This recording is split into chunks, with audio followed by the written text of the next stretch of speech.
साधारण भाव में तो 31 अक्टोबर तारीख में सरदार वल्लभ भाई पटेल जन्म जयंती पालन हुए। एथर सूचना और प्रसारण विभाग तरफ यही निर्देश आसी एवं यही अभियान आरंभ होती सरदार एट 150 अंश। सरदार वल्लभ भाई पटेल थिले सही व्यक्तित्व जी भारतर असंख्य भाषा एवं अंचल गुड़ी को राज्य गुड़ी को एक भारत रे गठन करते एकतार वार्ता देते एवं आज से वार्ता को आम ब्रह्मगिरी को लेकिन आसीचु आम मनरे आम माटी पुणी थे जीवंत करने आसीचु।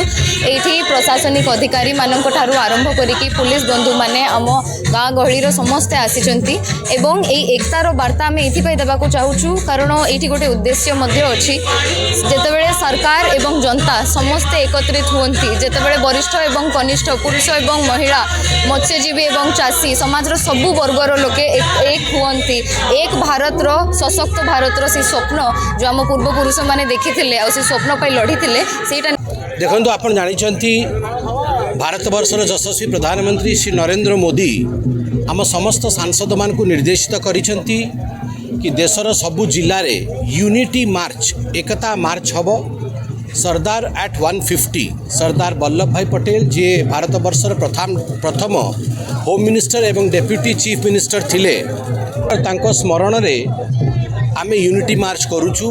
आज पुरीर ब्रह्मगिरी अंचल रे आमे 8 किलोमीटर आमे मार्च करिबु।